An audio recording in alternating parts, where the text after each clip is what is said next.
अगला टॉपिक है हमारा अनुसूचियां।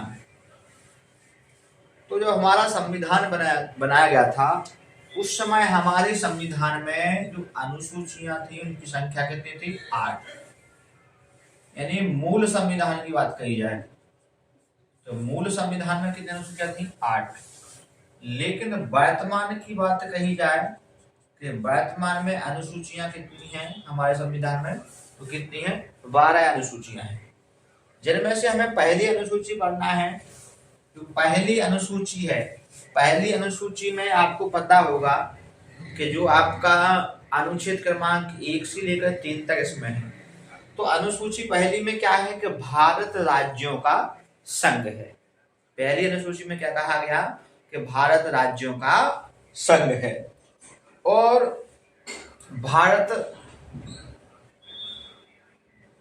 में कितने? वर्तमान में 28 राज्य और 8 केंद्र शासित प्रदेश हैं।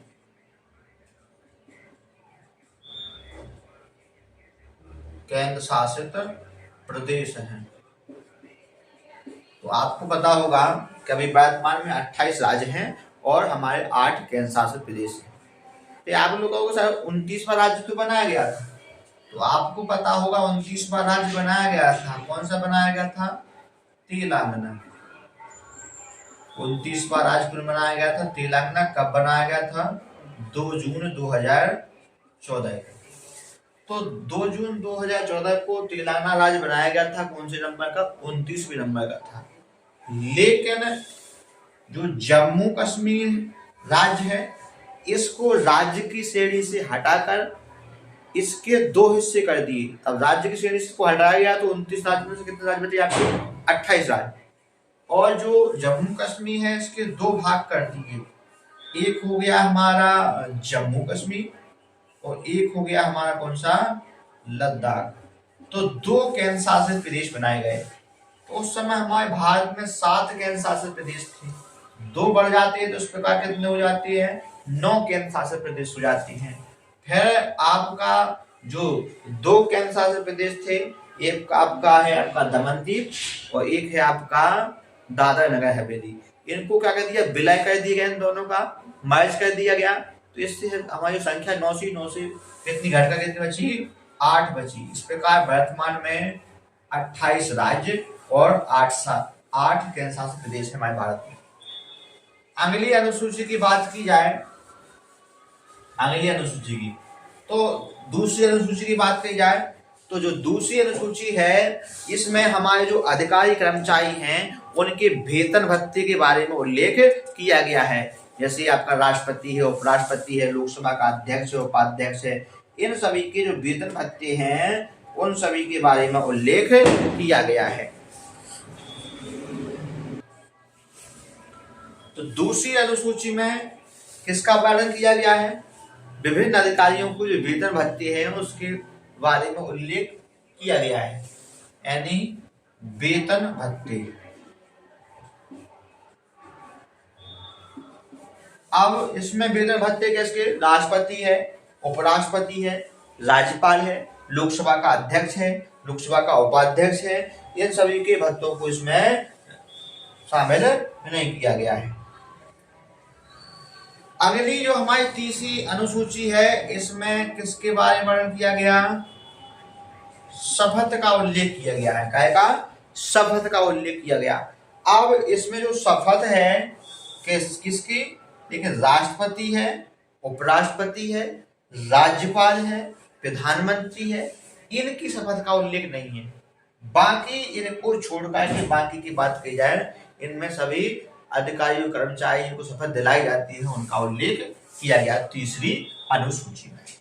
अब हमारी अगली अनुसूची कौन सी है? चौथी अनुसूची। इसकी बात की जाए तो इसमें क्या है कि जो राज्य हैं, यानी राज्यों में राज्यसभा की सीटों का आवंटन, राज्यों में राज्यसभा की सीटों का आवंटन कि राज्य में जो राज्यसभा की सीटें वो कितनी होंगी, इसके बारे में उल्लेख है चौथी अनुसूची में। क्या है? राज्यों में राज्यसभा की सीटों का आवंटन। जैसे हमारा मध्य प्रदेश है, तो हमारे मध्य प्रदेश में राज्यसभा की सीटें कितनी हैं? आपको पता ही होगा 11 हमारे यहाँ मध्य प्रदेश में राज्यसभा की सीटें। उत्तर प्रदेश में कितनी है? तो उत्तर प्रदेश में 31 राज्यसभा की सीटें सबसे ज्यादा है। आगे है आपकी जो पांचवी अनुसूची। पांचवी अनुसूची है, इसमें एससी यानी अनुसूचित जाति, एसटी यानी अनुसूचित जनजाति, इनका प्रशासन के बारे में उल्लेख किया गया। का प्रशासन, इनका क्या होगा? शासन होगा। तो पांचवी अनुसूची में एससी एसटी के प्रशासन के बारे में उल्लेख किया गया है। अगली जो हमारी अनुसूची है, उस अनुसूची का नाम है छठवीं अनुसूची। तो आपको पता होगा छठवीं अनुसूची में है एससी जो क्षेत्र है, कुछ एससी क्षेत्र हैं, इन क्षेत्रों का प्रशासन। अब इसमें कौन कौन से एससी क्षेत्र हो गए? जैसे आपका असम है,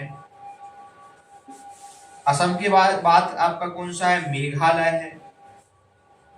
कौन सा है? मेघालय। तो असम, मेघालय, मिजोरम और एक है आपका कौन सा? त्रिपुरा। तो ये एससी क्षेत्र हैं, कौन कौन से? असम, मेघालय, मिजोरम और त्रिपुरा। इनका जो शासन प्रशासन के बारे में उल्लेख किया गया हमारी छठवीं अनुसूची में। अब आपको पता होगा जो सातवीं अनुसूची है, और सातवीं अनुसूची में 3 सूचियां हैं। कितनी सूचियां हैं? 3। आपको पता होगा एक सूची का नाम है संघ सूची, एक का नाम है राज्य सूची, एक का नाम है समवर्ती सूची। तो जिन विषय पर कानून बनाने का अधिकार केंद्र की सरकार या संघ की सरकार को होता है, उसको कहते हैं हम क्या? संघ सूची। और जिनको कानून बनाने का राज्य को होता है उसको बोलते हैं राज्य सूची। और तीसरी होती है हमारी समवर्ती सूची।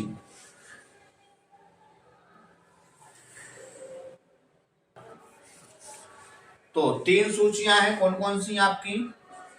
एक आपकी संघ सूची हो गई, दूसरी हमारी राज्य सूची हो गई, और तीसरी है हमारी कौन सी? समवर्ती सूची। तो इन 3 सूचियों के बारे में उल्लेख किया गया हमारे 7वीं अनुसूची में। तो जो संघ सूची है, संघ सूची के जो विषय हैं, उन विषयों पर कानून बनाने का अधिकार केंद्र की सरकार को है। दूसरी हमारी राज्य सूची, राज्य सूची में जो विषय हैं उन पर कानून बनाने का अधिकार हमारे राज्य की सरकार को है। और तीसरी है आपकी समवर्ती सूची, इन पर राज्य और केंद्र दोनों को कानून बनाने का अधिकार दिया गया है। अब संघ सूची की बात की जाए कि जो संघ सूची है, संघ सूची में कितने विषय हैं? तो 100 विषय ऐसे हैं जिन पर केंद्र की सरकार या संघ की सरकार कानून बना सकती है। दूसरी सूची हमारी राज्य सूची। तो राज्य सूची में आपके 62 विषय हैं, इन पर 62 विषयों पर राज्य की सरकार कानून बना सकती है। आगे तीसरी है समवर्ती सूची। समवर्ती सूची में 52 विषय हैं, इस पर केंद्र की सरकार और राज्य की सरकार दोनों सरकारें कानून बना सकती है। अब आपको पता होगा जो 8वीं अनुसूची, जो हमारे मूल संविधान की लास्ट है, वर्तमान संविधान में कितनी है? 12 है। तो जो 8वीं अनुसूची है, इसमें भाषाओं का वर्णन किया गया है या भाषाओं का उल्लेख किया गया है। आएगा भाषाओं का उल्लेख किया गया है, यानी भाषाओं के बारे में बात कही गई कुछ इसमें हमारी, इसमें 8वीं अनुसूची में। अब भाषाओं की बात कही जाए तो जो मूल संविधान है, कौन? मूल संविधान। तो मूल संविधान में केवल कितनी? 14 भाषाएं थी। कितनी भाषाएं थी? 14। वर्तमान में कितनी भाषाएं हैं? हमारे संविधान में 22 भाषाएं हैं। तो जो 15वीं भाषा है, वो एक भाषा जोड़ी गई थी 15वीं, या एक भाषा मान लो आगे वाली कौन सी हो गई? एक जोड़ी 15वीं। तो जो 15वीं भाषा है, उस भाषा का नाम है सिंधी। क्या नाम है? सिंधी भाषा। जो 15वीं भाषा जोड़ी गई थी, कौन जोड़ी गई थी? सिंधी भाषा को जोड़ा गया था। अब इसको कब जोड़ा गया था? हमने जो संविधान है, संविधान में क्या किया, 21वें नंबर का क्या किया, संशोधन, क्या किया, संशोधन संविधान में। तो 21वां जो संशोधन है कब होता है, 1967 में। और 1967 में जो सिंधी भाषा है, इस भाषा को हमने अपने संविधान में जोड़ा। तो एक भाषा जोड़ी, कितनी हो गई भाषा, 15 भाषा होगी। फिर इसके बाद आपको याद रखना है, हमने संविधान में 71वें नंबर का संशोधन किया। किस नंबर का, 71 नंबर का। अब जो संशोधन किया कब किया, 1992 में। कब, 1992 में 71वां संशोधन होता है। इसमें 3 भाषाएं जोड़ी गई। आपको याद रखना है तो आप याद सकते हैं, नमक कोड मान लें, इसका कोड क्या हो जाएगा, नमक। नमक से कौन कौन सी हो जाएगी, नेपाली, ना से नेपाली, माँ से आपकी मणिपुरी, और का से आपकी कोंकणी। तो इस प्रकार से 3 भाषाएं जोड़ी गई। तो 15 पहले हो गई थी और 3 और जोड़ी गई, तो कितनी भाषाएं होगी, 18। फिर हमारे संविधान में 4 भाषाएं और जोड़ी गई। हमने कब, जो संविधान है, इस संविधान में 92 नंबर का 92 क्या किया, संशोधन। कब किया, ये भी किया 1992 में। तो 3 भाषाएं जोड़ी गई, BSDM। तो BSDM इसका कोड हो जाएगा, बी से हो जाएगी आपकी बोडो, एस से क्या हो जाएगी आपकी संथाली, डी से हो जाएगी आपकी डोगरी, और एम से क्या हो जाएगी आपकी मैथिली। तो इस प्रकार से हमने 18 भाषाएं थी, 4 भाषाएं और जोड़ने, कितनी भाषा होगी, 22। तो हमारे संविधान में कितनी भाषाएं हैं, 22 भाषाओं का वर्णन किया गया, 22 भाषाएं हैं वर्तमान में। तो जो हमारी 8वीं अनुसूची है, इसमें भाषाओं का वर्णन किया गया है। ठीक,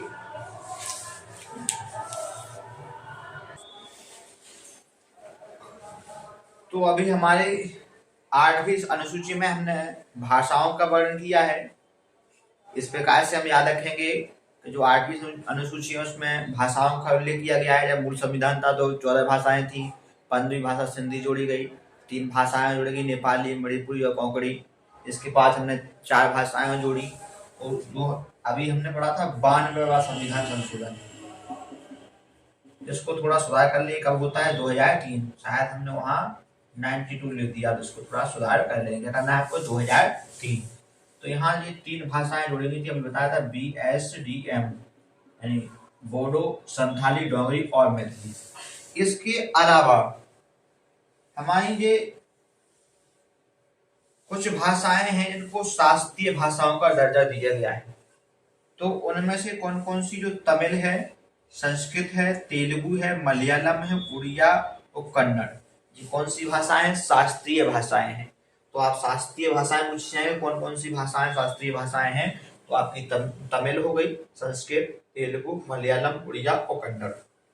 पहली शास्त्रीय भाषा कौन थी, तो याद रखेंगे तमिल। तो आपसे क्वेश्चन पूछ लिया जाएगा पहली शास्त्रीय भाषा कौन सी थी, तो आप याद रखेंगे कौन सी, तमिल भाषा। अब आगे पढ़ेंगे जो 9वीं अनुसूची है। 9वीं अनुसूची की बात करते हैं तो 9वीं अनुसूची में क्या है, संपत्ति के अधिकार की विधियां। इसमें क्या है, संपत्ति, क्या है, संपत्ति के अधिकरण की विधियां। अब हमारा जो संविधान है, मूल संविधान में केवल 8 थी, लेकिन इसको हमने कब, बाद में जोड़ा। कब जोड़ा, हमने अपने संविधान में संशोधन किया। कौन संविधान, प्रथम संशोधन, कौन सा, प्रथम संविधान संशोधन, कब, 1951 में। तो 1951 में हमने क्या किया, जो 9वीं अनुसूची है, इस अनुसूची को हमारे संविधान में उसको हमने जोड़ा, क्योंकि हमारा जो मूल संविधान उसमें तो कितनी थी, 8 थी, लेकिन हमने 9वीं जोड़ी। कब जोड़ी, प्रथम संविधान संशोधन 1991। 9वीं अनुसूची में क्या है, संपत्ति के अधिग्रहण की विधियों के बारे में बताया गया है। अगली समिति है अनुसूची आपकी कौन सी, 10वीं अनुसूची। इसमें क्या है, दल बदल, क्या है, दल बदल की, यानी जो प्रारंभिक राजनीति है उसमें आयाराम और गयाराम लगा रहता है। कभी भी कोई व्यक्ति किसी इस पार्टी से उस पार्टी में, उस पार्टी से इस पार्टी में, तो उसके लिए हमने क्या किया, संविधान में संशोधन किया। तो कौन सा संविधान, 85वां संविधान संशोधन। कौन से नंबर का, जो 85वां सॉरी कितना है ये, 52वां संविधान संशोधन सन याद रखना 1985। तो 1985 में हमने क्या किया, 52वां संविधान संशोधन किया। कब किया, 1985 में। और हमने इसमें क्या किया, 10वीं अनुसूची को हमारे संविधान में जोड़ा। 10वीं अनुसूची में किसके बारे में वर्णन किया गया है, दल बदल के बारे में, कि एक दल का व्यक्ति यदि किसी दूसरे दल में जाता है तो उसका जो पद है सांसद विधायक का, उसको अपने पद से त्याग पत्र देना पड़ेगा, या उसकी सदस्यता क्या हो जाएगी, रद्द हो जाएगी। तो इस पे आयाराम और गयाराम पे स्टॉप लग गया कि अब कोई भी व्यक्ति एक पार्टी से दूसरी पार्टी में पद के साथ नहीं जा सकता है, पद को छोड़ के जा सकता है।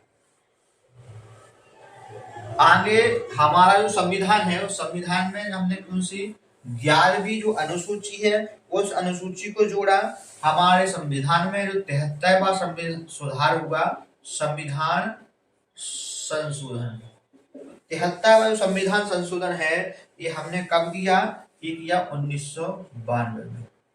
और 1992 में हमने जो 11वीं अनुसूची है, 11वीं अनुसूची को जोड़ा।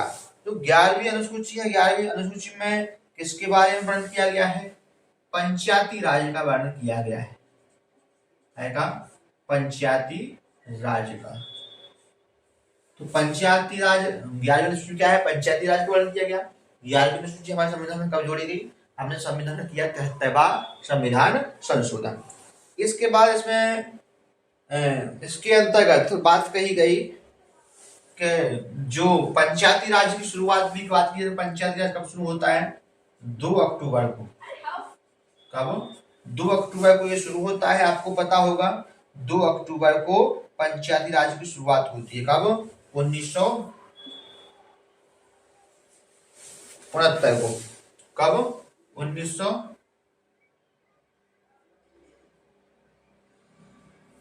आपसे तो एक क्वेश्चन पूछ लिया जाए कि पंचायती राज की शुरुआत कब होती है, तो 2 अक्टूबर को। 2 अक्टूबर क्या होता है, तो 2 अक्टूबर को क्या थी, गांधी जयंती, गांधी जी का जन्म होता है। तो गांधी जी का जन्म कब होता है, 2 अक्टूबर 1869 को। ठीक, ये आप डेट याद रखिए, महात्मा गांधी जन्म कब होता है, 2 अक्टूबर 1869 को। कहां पर, पोरबंदर, गुजरात। इसके बाद संवैधानिक आधार पर क्या कह रहा है, संवैधानिक आधार पर पंचायती राज व्यवस्था की शुरुआत होती है। कहां से होती है, हमारे मध्य प्रदेश से। लेकिन केवल पंचायती राज व्यवस्था की शुरुआत की बात कही जाए तो राजस्थान का एक नागौर जिला है, नागौर जिला से ही पंचायती राज व्यवस्था की शुरुआत होती है। कहां पर, हमारे राजस्थान में। अगली अनुसूची हमारी 12वीं अनुसूची। कौन सी अनुसूची, 12वीं अनुसूची। तो जो 12वीं अनुसूची है, कौन सी, 12वीं अनुसूची। तो जो 12वीं अनुसूची में है, इसमें किसके बारे में वर्णन किया गया है, नगरीय निकाय। तो ये भी हमारे संविधान में शामिल नहीं थी, तो हमने क्या किया, संविधान में 74वां संविधान संशोधन किया। कब किया, इसको भी 92, कहीं बुक में आपका 93 भी लिखा रहता है। ठीक है, तो 92 93 याद कर लें ज्यादा हो तो। ठीक है, तो इसमें क्या है, नगरीय निकाय के बारे में उल्लेख किया गया है। तो नगरीय निकाय यानी जो नगर पालिका है, नगर निगम है आपका।